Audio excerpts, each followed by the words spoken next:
Welcome to our FTC Safeguards Rules series. I'm Gary from Consultants Like Us, a cybersecurity and information governance risk and compliance consultancy. I'm going to be the chair for this video, but I'm joined by the co-founder of Consultants Like Us, Lee Scorey, and the founder of iComply, Luke Keeley. Together, we are iComply with Consultants Like Us, providing compliance without complexity. Now, we formed this partnership to help organizations understand the complexities of security and try and remove that. And in this series, we're focusing very much on the FTC Safeguards Rule. We've gone through a number of topics. You can see those on various other episodes. But today's episode is going to really dig deep into something which, let's be honest, there's a lot of misinformation out there and a lot of mistakes that people are making. We're going to talk a lot about the kind of mistakes that people make. And by the end of it, we will talk about the 5 most common mistakes that people make. So enough of the preamble from me. Luke, Lee, how are you doing? You all right? All good. Awesome. Yes, thank you. Good. I'm looking forward to this episode, got to be honest.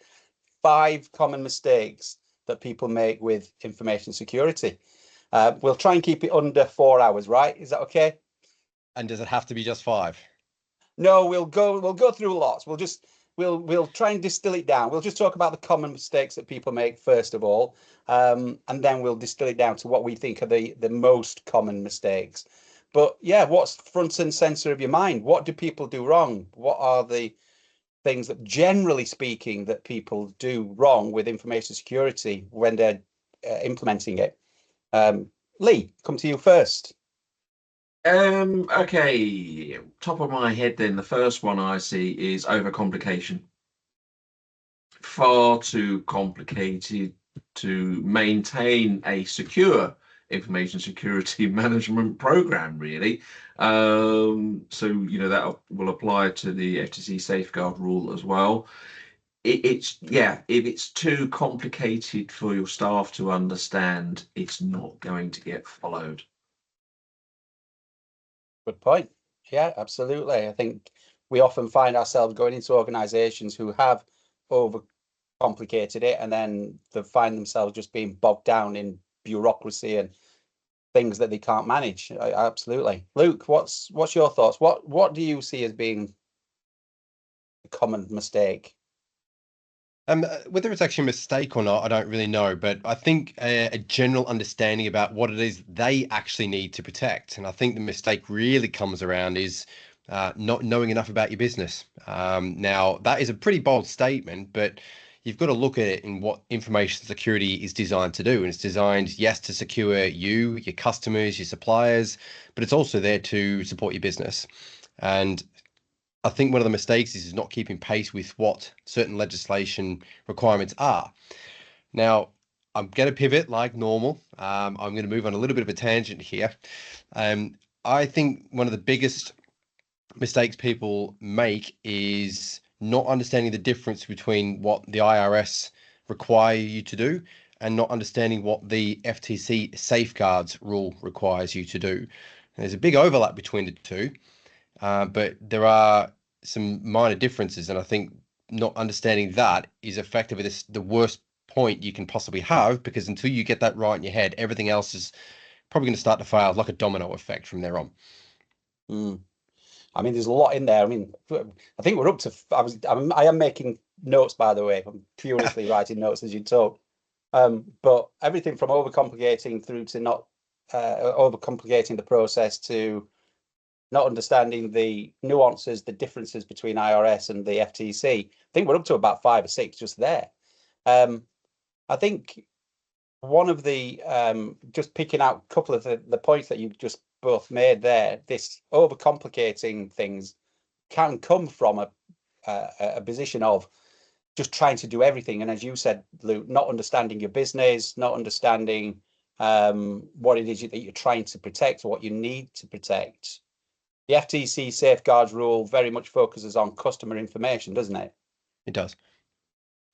Yeah, I mean, both of them do, but they've just got different focus points on it and different. One of them is more of a guideline. The IRS have got the 4557, which is really a guidance around taxpayer information, whereas you've got the FTC safeguards rule, which is a legal mandate under the Gramm-Leach-Bliley Act if you're a financial institution. One carries more weight than the other, but they do reference each other quite a lot. Now, I'll start very clearly. It's a very bold statement, say businesses don't understand what they need to protect, but I think a lot of it is they don't really know where the data is stored, what it is they actually need to protect in terms of data, what types of data need to be protected. Now, I think it's a general mistake, because until you actually know what you need to protect, that puts you in a position of weakness to put a proper security program in place. Yeah, I think, that's where I'm coming at this, because I want to take it at the broadest point, and then we'll hone very much into the FTC safeguards rule and the mistakes that we're seeing. And there are a lot of mistakes that we're seeing. The advice that's being given out there is it's bordering on dangerous. I think just from a general point of view, but you've almost used a phrase that we use quite often, that Lee and I use quite a lot, which is you can't protect what you don't understand. And understanding what your data is, where it's stored, what systems it's stored in, what physical locations it's in, until you can understand that, then you're trying to protect everything from every angle, aren't you? Lee said it right from the outset, overcomplicating it. The physical manifestation of security we often hear about or see is a castle, isn't it? And it's like trying to protect every inch of your castle. You've got no chance of doing that if you're trying to protect every single wall, every single turret, every single hole, door, window. You've got to know where your valuables are and what you know where the weaknesses are, the vulnerabilities. So you keep your data in the most important, the center of your castle, and then you look to protect that. But you've got to understand what's valuable first of all, haven't you? Yeah, absolutely. I think it's touching on. You said it yourself there. Something we always say is you don't know what you don't know, and I think that's another part of the problem. Is if you're not read up on the rule, if you're not read up on information security, if you're not trained in it, if you don't have those skills, how are you going to know where to start? I think I just want. Sorry. No, go for it, Luke. Yeah, I suppose I just want to go back. This is not a criticism of firms at the end of the day. This is just simply, I think, more of a matter of fact. Is that if you don't know what the FTC safeguards rule requires you to do, it's a problem. The thing is, it's a legal requirement if you're a financial institution, and that again is something you need to know. Just like you need to know about the data protection legislations if you're operating in the EU, like the General Data Protection Regulation. You have the state-by-state requirements. You've got federal laws relating to operating as a financial practice. All of those are requirements, and just like you need to know what you need to do to adhere to those, it's the same again with an information security program. You need to know.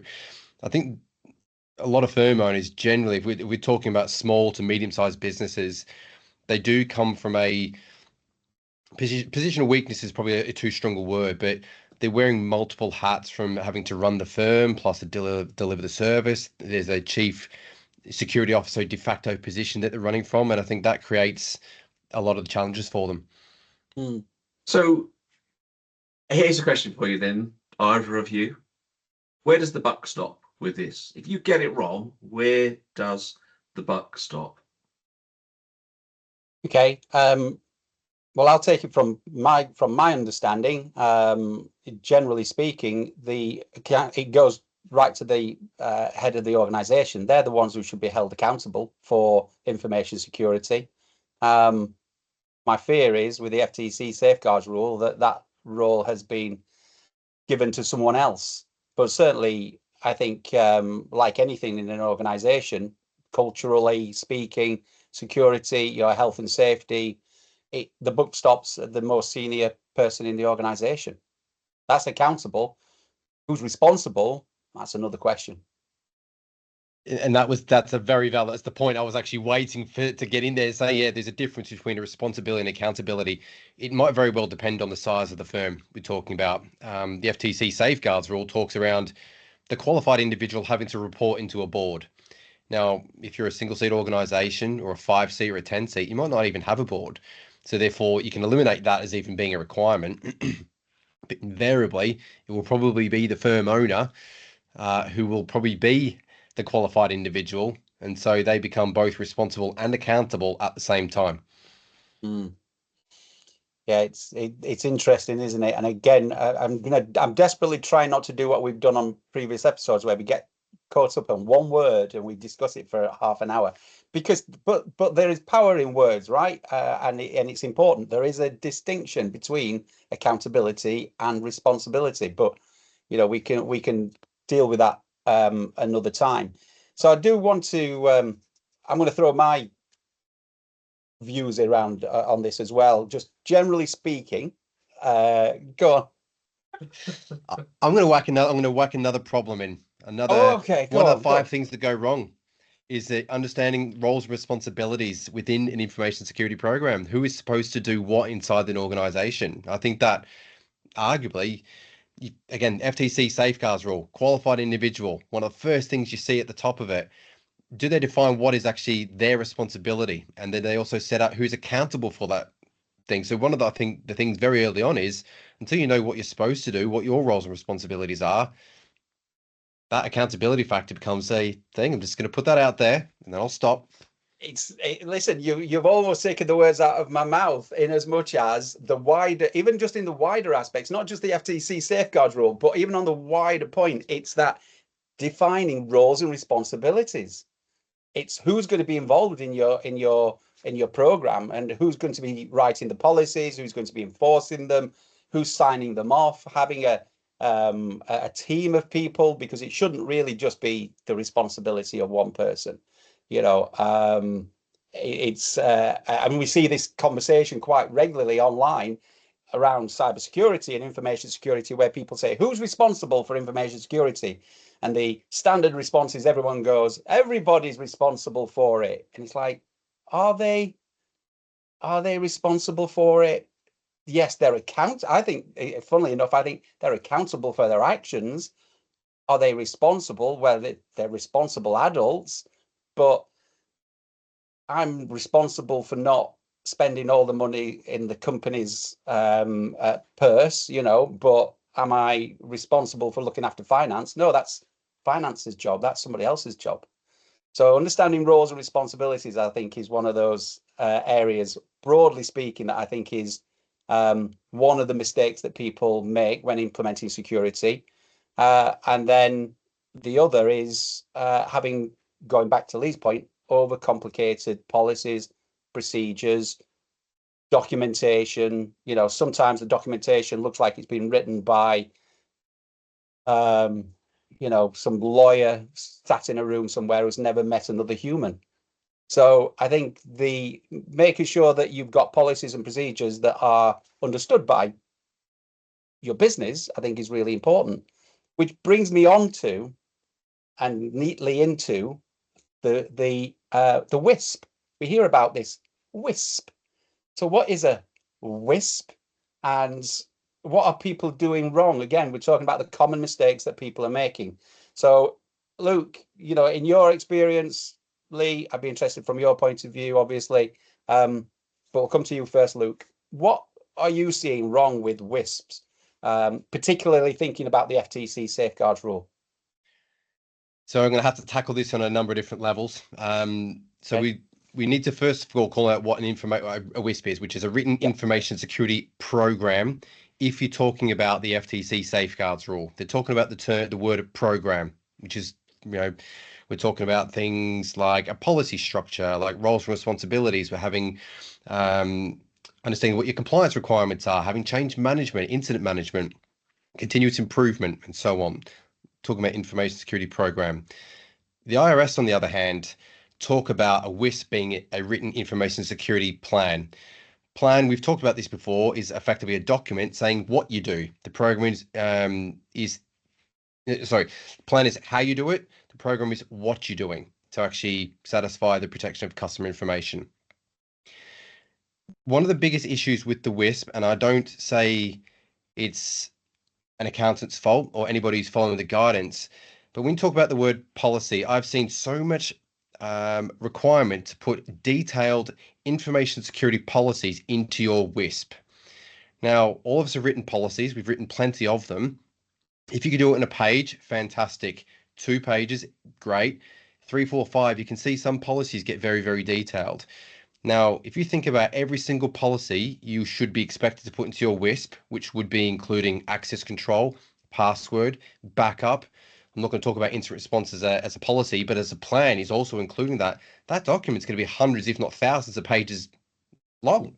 So it's not the end users who are to blame here. Is that they're caught in an uncertainty, and do I need a document or do I need a program with all these multifaceted things? And I think trying to mold in a ton of policies into that single document, it doesn't help with end user consumption, who's got to read that document. It becomes unwieldy to manage, and it just doesn't look good. I think it's complicated unnecessarily. It doesn't keep, what we say is keep things very, very simple.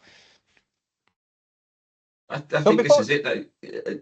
Just jumping on that, because there's two elements, two other issues we often see out there, and that is a lot of people only ever they hand these sort of projects over to IT, so it's the responsibility of IT.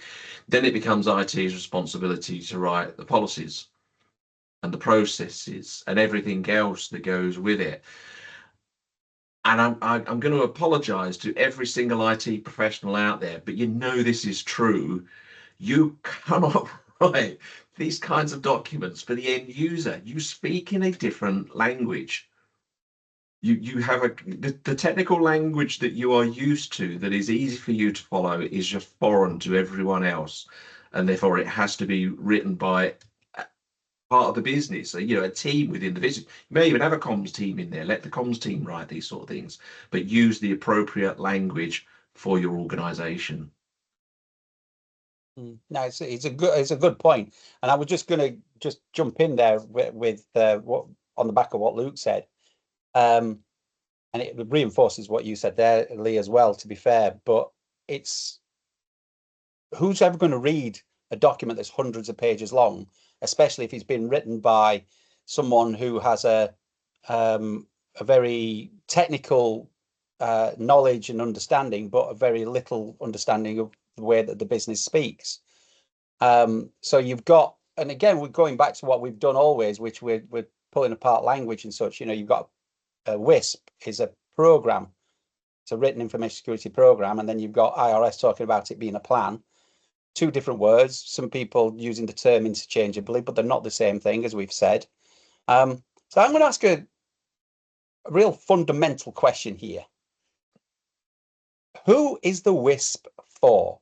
Who is meant to read it? Is it purely a compliance document that you can put in front of the IRS or the FTC if all things go wrong and go, hey, look, we got a WISP? Or is it meant to be read by, if you employ 10, 15, 20 people, everyone from a secretary through to an accountant, to a senior accountant, a business owner and such? Who is it? Who's meant to read it?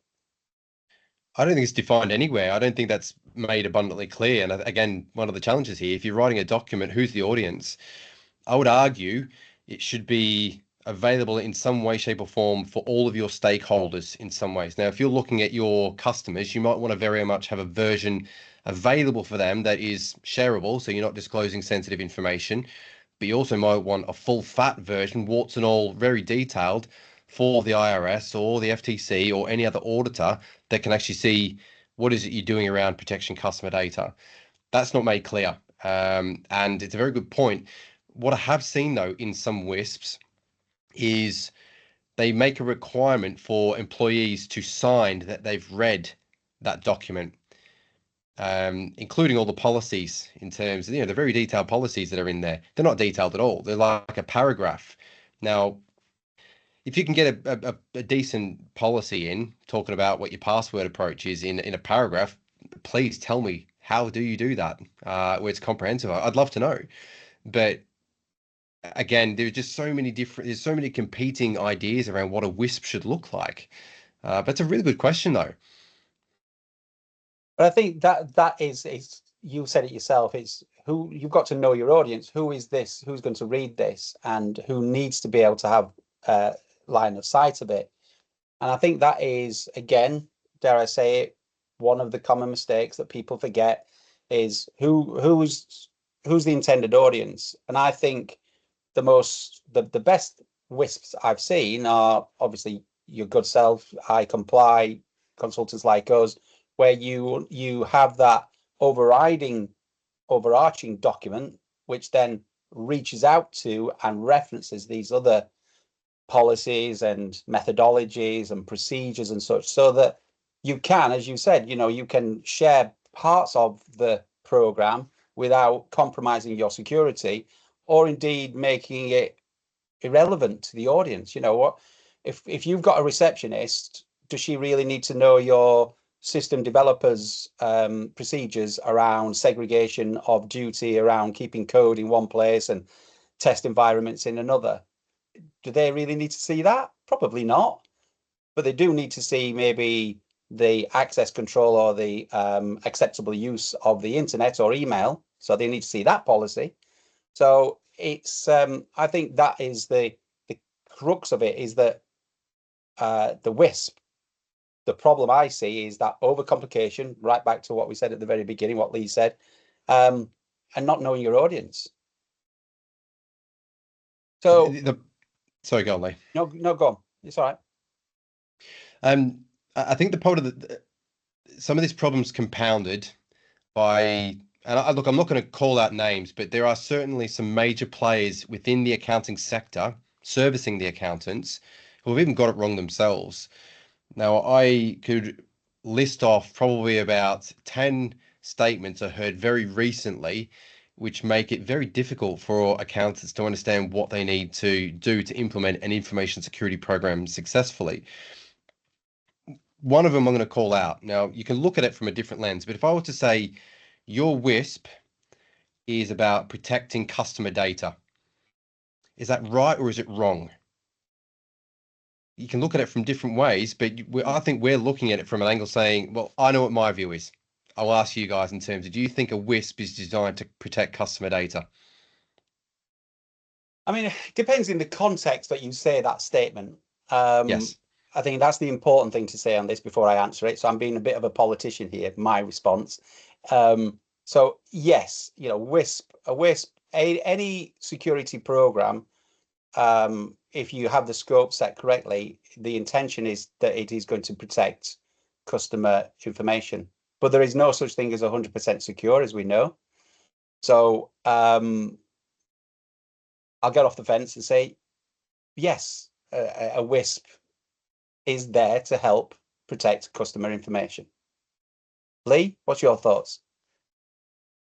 I think I'm sat on the fence with you. I mean, it is definitely one of those, depending on your point of view, to protect customer information is definitely one of its core attributes, I think. But to protect your business as well, to protect your approach to how you look after that customer data, and that includes the staff, every single process, policy, procedure, all the P's and everything more. Yeah, that's my view. Is it's not just that one rule of protection, it is to protect the business as well.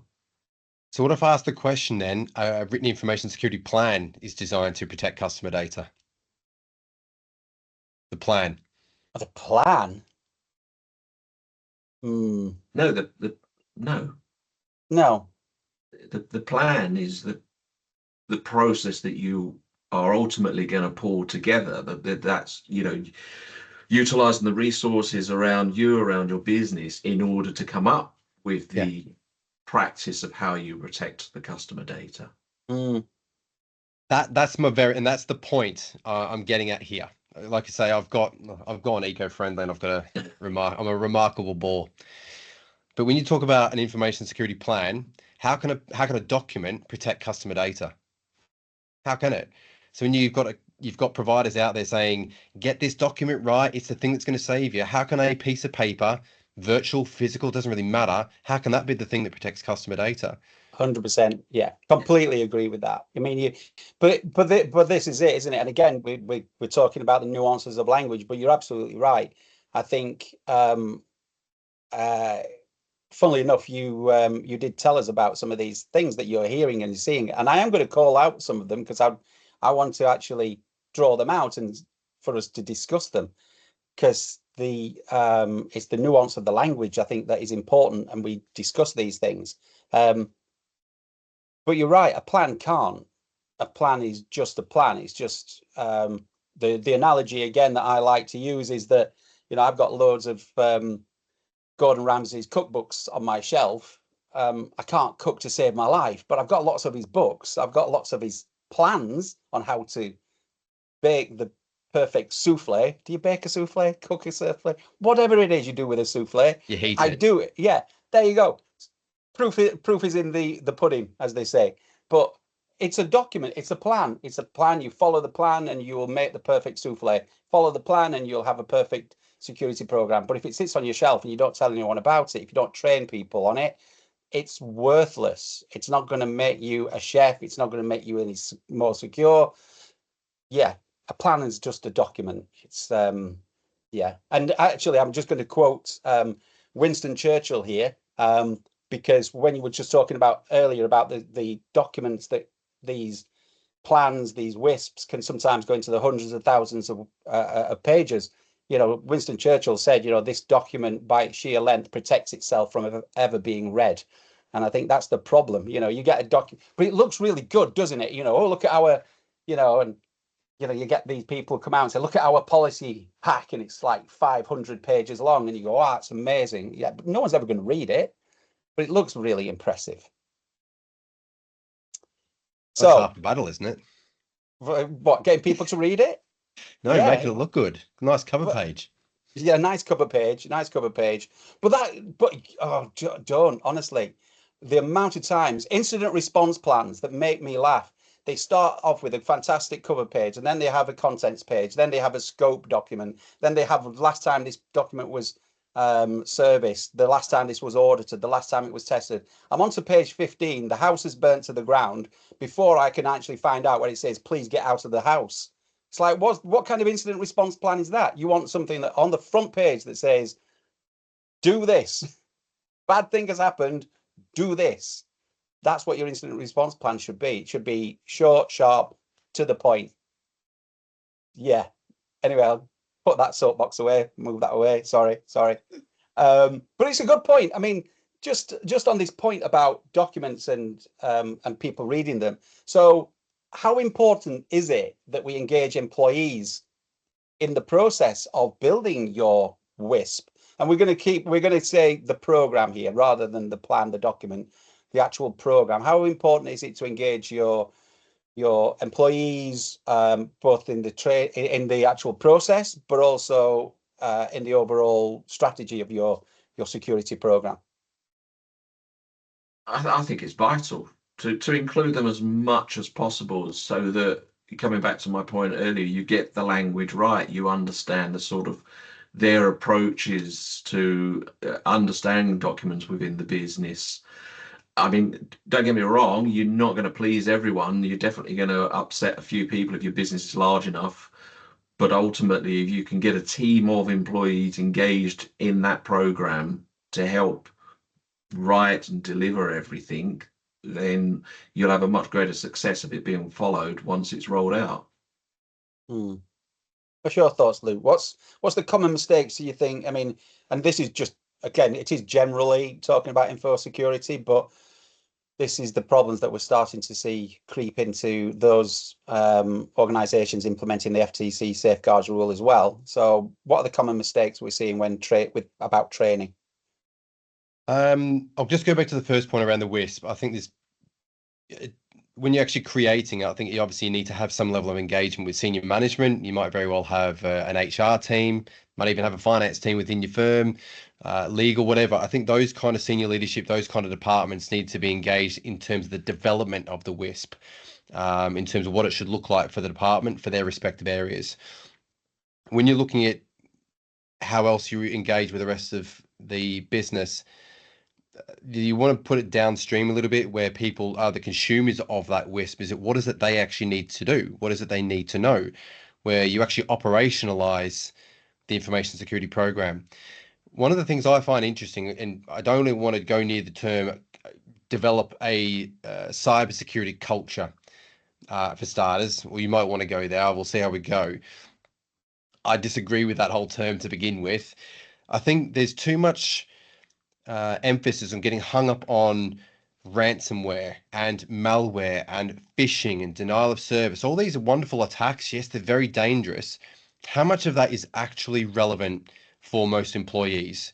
Would it be more prudent for them to know how to respond to something like a phishing attack or a malware incident?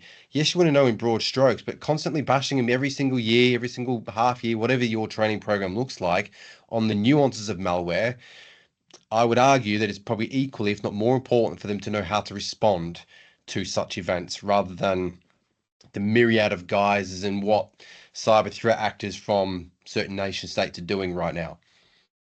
Yeah, I think that's a really good point. And again, it comes back to that the key aspect of this, that knowing your audience and engaging with your audience and understanding what they're concerned about, what is front and center for them, because the finance team, their risks and their issues are going to be, again, very different to developers. The way that developers and very technical people engage with technology as well is going to be different to the way that maybe your sales and your marketing team does as well. So being able to engage at those different levels and in different ways, I think that's one of the key aspects that, as consultants like us, we come across all the time. We have to be a little bit like a chameleon and work in those departments and those functions and be able to have those conversations at different levels, be it technical, maybe going talking to the legal team about the regulatory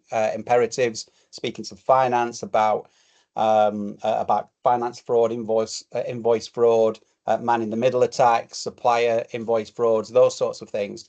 Different conversations. So understanding where they're sat and where they are around the table, and then being able to talk to them, I think is absolutely key. And then build your security program around it. That's the common mistake I see being made, is people don't do that. They don't think about the audience. They just go, we're going to buy this computer-based training, CBT, and we're just going to implement this phishing exercise once a year, and then that'll be it. Lee, what's your thoughts around this engagement? Yeah, I think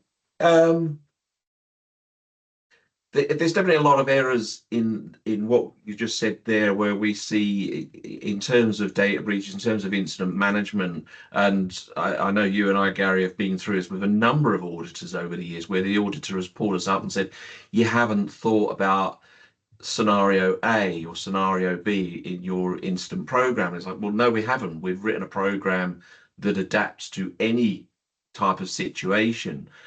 If I write it for A, B, or C, then people are going to expect, if I haven't written it, then I don't have to worry about it. So having that central approach to whether it's affecting the confidentiality, the integrity of information, how it might affect that, how you might then recover from that or try to recover from that, that's your best approach, rather than trying to come up with those very individual scenarios.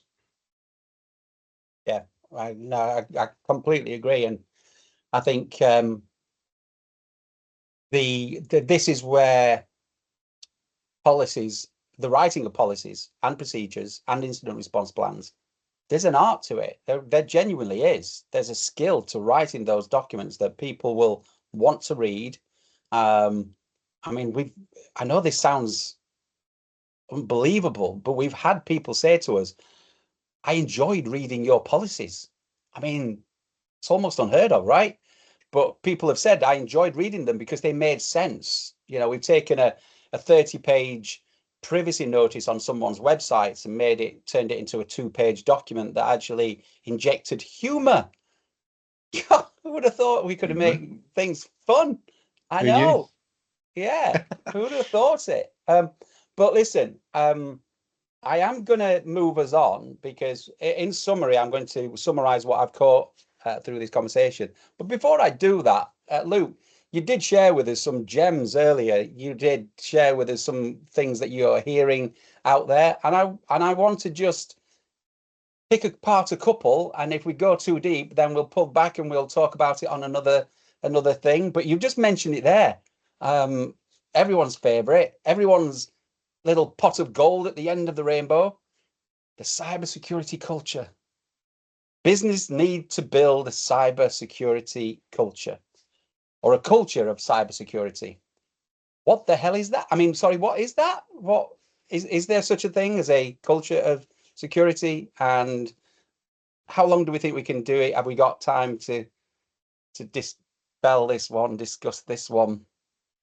Thoughts? Lee, I'm going to come to Lee first because Luke's. I don't know. He's ready to jump on this one. Oh, we haven't got time to go to Luke, unfortunately. No, go on, Lee. What's your thought around this cybersecurity culture? Honestly, yeah, go for it, Luke. You go first. I think again, it's the use of the word a cybersecurity culture. How many cultures do you have in an organization, in a firm? Generally, you have a business culture, which is generally approach. The way I like you described it a while back is, do you have an HR culture? Do you have a finance culture? Do you have a DevOps culture? You might have like little pockets, like little tribes inside there, but you don't need a separate cybersecurity culture. What happens when you say you need a cybersecurity culture? You start to isolate it as another thing that needs to be done in the organization. It's another thing you have to remember, another thing you have to do. How does that work with integrating that into your business? It doesn't when you start creating it as a separate thing that you need to do. I think having a security aware organization might be a better way of talking about it, but having a separate cybersecurity culture, I just think it just isolates things unnecessarily. It is BS bingo at its best. I completely agree. Lee, disagree. Go on. Be controversial. Please do. I can't. I know you can't. It's something we have all said time and time again. It is not a culture. And you said it there, Luke, and Gary, you don't have the HR culture and all these other cultures. So why do we think we need a cybersecurity or an information security culture? It doesn't fit. It doesn't. You're absolutely right. And then we'll move it on to the next one. And then we'll summarize. But for me on this one, I think you're absolutely right. It's you don't have a HR culture. You don't have you don't have a finance culture. What you need to be searching for or trying to create is a security program that the culture in the business respects what you're trying to do. In the same way that we respect what finance's job is, we respect what HR's role is, we respect what they're trying to do. You can't build a cybersecurity culture. And I think it's a little bit, I would say it's almost arrogant of us to think that we can. I worked for, at one point, a law firm that had been around for 150 years before I touched that organization. Do you really think I was going to walk in and sweep clear everybody's culture and go, hey, I'm going to build a cybersecurity culture? There was a very firm culture in that organization that I had to work long and hard at to get them to understand and respect the needs of information security and data protection. That's as good as it could ever get. Okay. So we're not going to go through any of the others at this point, but we are going to pick on a few of these as we go through some of our other webinars, because some of them are doozies. Some of them are brilliant. Compliance must check boxes. I think it's great. It looks like, get me, but I want to go and talk about that. We'll talk about that maybe on the next one. So, okay, I'm going to close on this because I want to summarize what I think, remembering that we said this is the 5 common mistakes that are made. So you can tell me if you think I've got these wrong. So I will look around as I've been taking notes. Number 1, overcomplication of the whole process. Would we say that is a one of the 5 most common mistakes? Looking for nods of heads, Luke. Yeah, Lee. Okay. Yep. Lee's like, yes, absolutely. Okay. Not assigning ownership and responsibility to the right person. Yeah. Yeah. Yeah. Okay. Somewhere in amongst everything that we spoke about is only focusing on IT and the technology side of things. So forgetting the people, the processes, the policies and such. 100%. Yeah. So that's number 3. Number 4, policies and procedures are written by the IT department or even worse, maybe the legal team, but certainly someone who doesn't understand the business. Yeah, definitely. Okay. Now, number 5, I actually, as we were talking about this is something I'm just going to throw in, and I'd like your thoughts around this. Is if we're saying that a WISP is a program, it's not a finished, there's no such thing as the finished product. It's a bit like painting Brooklyn Bridge, I guess, is once you get to the end, you start again. So number 5, I think one of the biggest problems with information security is not keeping your security program up to date. Would you agree with that? Yeah. Yeah, these sort of programs have a tendency to be written and implemented once and then forgotten about. They become that book on the shelf that, you know, it's a task, we undertook it, we've done it, everything's in place, we haven't got to touch this anymore. It's like, no, you've got to keep on top of this monthly, annually. You know, it has to be a regular feature of your business operations now. Yeah, Luke, what do you think? Because that's a new one that I sort of threw in at the end there, but as I was listening to this, it just occurred to me that I think it's a common mistake. What's your thoughts? Do you think that's Well, right? notwithstanding, it's actually a legal requirement. If you're a tax preparer, you have to go through an annual requirement for a PTIN renewal. So if you're a tax preparer, as part of that process, you attest to and sign off and say, I have actually got an information security program of a written format in place. One of the FTC safeguards requirements says that it is got to be maintained, continuously updated. So if you're signing that, you might very well want to find that it's been updated on a regular basis. But even if you're not a tax preparer and that PTIN renewal is not something you have to adhere to, it's just good practice. Otherwise, again, it just becomes a useless document or effectively a toothless tiger if you're not maintaining it. I think that's it, isn't it? It hasn't set timescales for how often you maintain it. Yeah, we've seen it with other standards where it talks about periodically. And it's like, well, once every 10 years is periodically, once a day is periodically. There's a big difference. So yeah, I think for the 3 of us, most certainly, it's if you are not on top of this at least on an annual basis, which means going back over everything, reviewing everything, making sure it's still fit for purpose, then you are not maintaining your program. And the analogy again for me on this is it's like maintaining a car, right? It's yes, you have your annual MOT, well, certainly in the UK you do. It has that road test to make sure that your vehicle is still roadworthy, but you check your oil, you check your tire pressure, you check your petrol, your power levels and such, and your EVs.